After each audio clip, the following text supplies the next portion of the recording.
ओम श्री हरि ओम नमो भगवते वासुदेवाय नमः। देवहूति का प्रश्न तथा भगवान कपिल द्वारा भक्ति योग की महिमा का वर्णन। शौनक जी ने पूछा, सूत जी, तत्वों की संख्या करने वाले भगवान कपिल साक्षात अजन्मा नारायण होकर भी लोगों को आत्मज्ञान का उपदेश करने के लिए अपनी माया से उत्पन्न हुए थे। मैंने भगवान के बहुत से चरित्र सुने हैं, तथापि इन योग प्रवर पुरुष श्रेष्ठ कपिल जी की कीर्ति को सुनते सुनते मेरी इंद्रियां तृप्त नहीं होती। सर्वथा स्वतंत्र श्रीहरि अपनी योग माया द्वारा भक्तों की इच्छा के अनुसार शरीर धारण करके जो जो लीलाएं करते हैं वे सभी कीर्तन करने योग्य हैं। अतः आप मुझे वे सभी सुनाइए, मुझे उनमें सुनने में बड़ी श्रद्धा है। सूत जी कहते हैं, मुने, आपकी ही भांति जब विदुर ने यह आत्म ज्ञान विषय प्रश्न किया तो श्री व्यास जी के सखा भगवान मैत्रेय जी प्रसन्न होकर इस प्रकार कहने लगे। श्री मैत्रेय जी ने कहा, विदुर जी, पिता के वन में चले जाने पर भगवान कपिल जी माता का प्रिय करने की इच्छा से उस बिंदुसर तीर्थ में रहने लगे। एक दिन तत्व समूह के पारदर्शी भगवान कपिल कर्म कलाप से विरत हो आसन पर विराजमान थे। उस समय ब्रह्मा जी के वचनों का स्मरण करके देवहूति ने उनसे कहा। देवहूति बोली, भूमन प्रभो, इन दुष्ट इंद्रियों की विषय लालसा से मैं बहुत ऊब गई हूं और इनकी इच्छा पूरी करते रहने से ही घोर अज्ञानांधकार में पड़ी हुई हूं। अब आपकी कृपा से मेरी जन्म परंपरा समाप्त हो चुकी है। इसी से इस दुस्तर अज्ञानांधकार से पार लगाने के लिए सुंदर नेत्र रूप आप प्राप्त हुए हैं। आप संपूर्ण जीवों के स्वामी भगवान आदि पुरुष हैं तथा अज्ञान अंधकार से अंधे पुरुषों के लिए नेत्र स्वरूप हैं। सूर्य की भांति उदित हुए हैं। देव, इन देह गेह आदि में जो मैं मेरेपन का दुराग्रह होता है वह भी आपका ही कराया हुआ है। अतः अब आप मेरे इस महामोह को दूर कीजिए। आप अपने भक्तों के संसार रूप वृक्ष के लिए कुठार के समान हैं। मैं प्रकृति और पुरुष का ज्ञान प्राप्त करने की इच्छा से आप शरणागत वत्सल की शरण में आई हूँ। आप भागवत धर्म जानने वालों में सबसे श्रेष्ठ हैं। मैं आपको प्रणाम करती हूँ। मैत्रेय जी कहते हैं, इस प्रकार माता देवहूति ने जब अपनी जो अभिलाषा प्रकट की वह परम पवित्र और लोगों को मोक्ष मार्ग में अनुराग उत्पन्न करने वाली थी। उसे सुनकर आत्मज्ञ सत्पुरुषों की गति श्री कपिल जी उसकी मन ही मन प्रशंसा करने लगे और फिर मृदु मुस्कान से सुशोभित मुखारविंद से इस प्रकार कहने लगे। भगवान कपिल ने कहा, माता, यह मेरा निश्चय है कि आध्यात्म योग ही मनुष्यों के आत्यंतिक कल्याण का मुख्य साधन है। जहाँ दुख और सुख की सर्वथा निवृत्ति हो जाती है। साध्वी सब अंगों से संपन्न उस योग का मैंने पहले नारदाद ऋषियों के सामने उनकी सुनने की इच्छा होने पर वर्णन किया था, वही अब मैं आपको सुनाता हूँ। इस जीव के बंधन और मोक्ष का कारण मन ही माना गया है। विषयों में आसक्त होने पर वह बंधन का हेतु होता है और परमात्मा में अनुरक्त होने पर वही मोक्ष का कारण बन जाता है। जिस समय यह मन मैं और मेरेपन के कारण होने वाले काम लोभ आदि विकारों से मुक्त एवं शुद्ध हो जाता है, उस समय वह सुख दुख से छूटकर सम अवस्था में आ जाता है। तब जीव अपने ज्ञान वैराग्य और भक्ति से युक्त हृदय से आत्मा को प्रकृति से परे एकमात्र अद्वितीय भेद रहित स्वयं प्रकाश सूक्ष्म अखंड और उदासीन सुख दुख शून्य देखता है तथा प्रकृति को शक्तिहीन अनुभव करता है।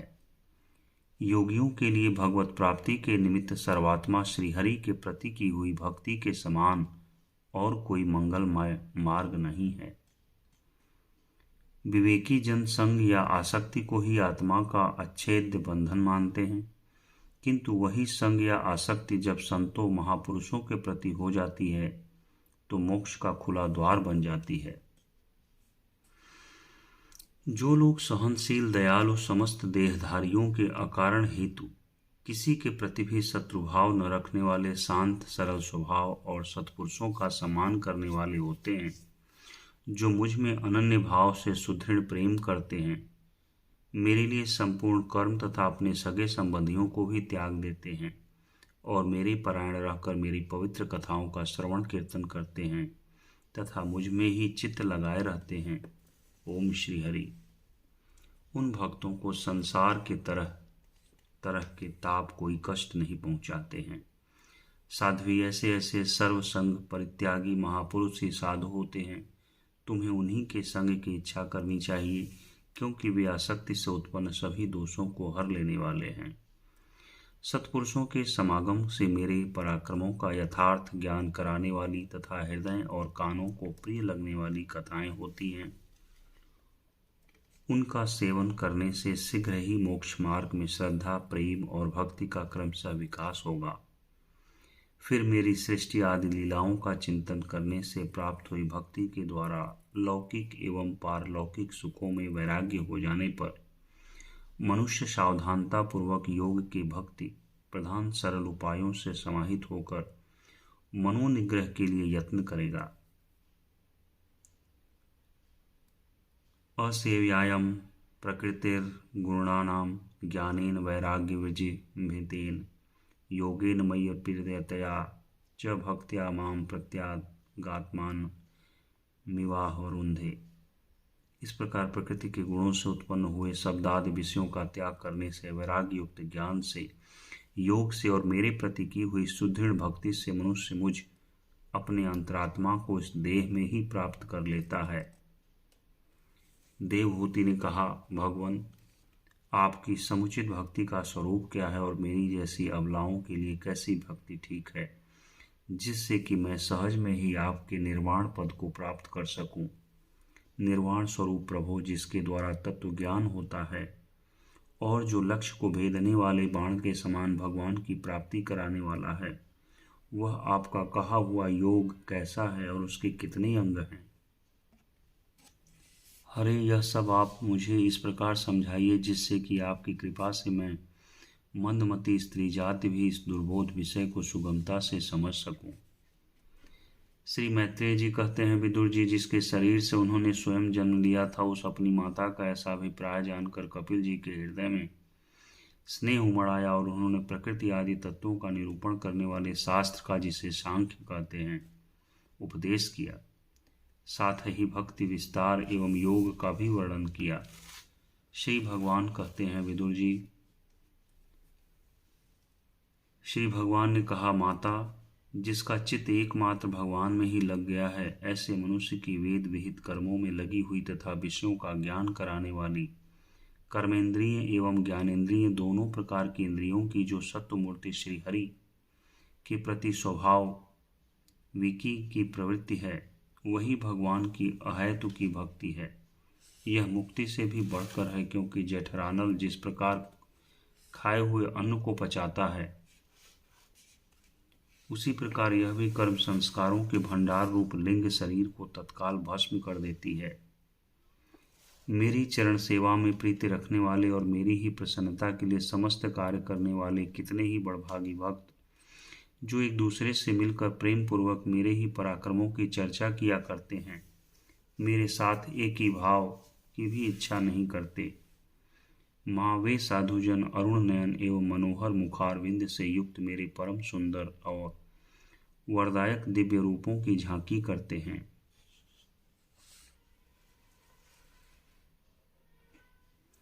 और उनके साथ सप्रेम संभाषण भी करते हैं, जिसके लिए बड़े बड़े तपस्वी भी लालायित रहते हैं।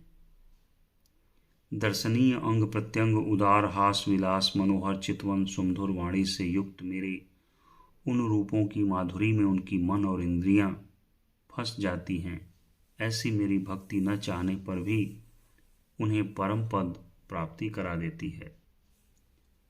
अविद्या की निवृत्ति हो जाने पर यद्यपि वे मुझ मायापति के सत्यादि लोकों की भोग संपत्ति भक्ति की प्रवृत्ति के पश्चात स्वयं प्राप्त होने वाली अष्ट सिद्धि अथवा वैकुंठ लोक के भगवदीय ऐश्वर्य की भी इच्छा नहीं करते, तथापि मेरे धाम में पहुंचने पर उन्हें ये सब विभूतियां स्वयं ही प्राप्त हो जाती हैं।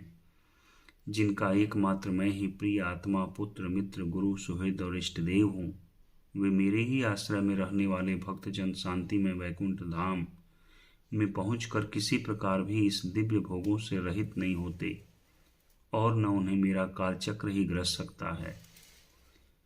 माताजी, जो लोग इहलोक परलोक और इन दोनों लोकों में साथ जाने वाले वासना में लिंग देह को तथा शरीर से संबंध रखने वाले जो धन, पशु एवं गृह आदि पदार्थ हैं, उन सबको और अन्याय ने संग्रहों को भी छोड़कर अनन्य भक्ति से सब प्रकार मेरा ही भजन करते हैं, उन्हें मैं मृत्यु रूप संसार सागर से पार कर देता हूँ।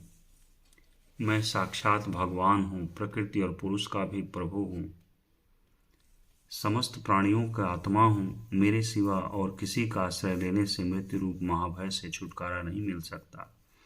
मेरे भय से यह वायु चलती है, मेरे भय से सूर्य तपता है, मेरे भय से इंद्र वर्षा करता है और अग्नि जलाती है, तथा मेरे ही भय से मृत्यु अपने कार्य में प्रवृत्त होता है।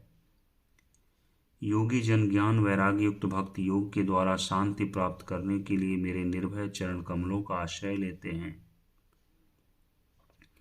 संसार में मनुष्य के लिए सबसे बड़ी कल्याण प्राप्ति यही है कि उनका चित्त तीव्र भक्ति योग के द्वारा मुझ में लगकर स्थिर हो जाए। ओम श्री हरि, ओम श्री हरि, ओम नमो भगवते वासुदेवाय नमः।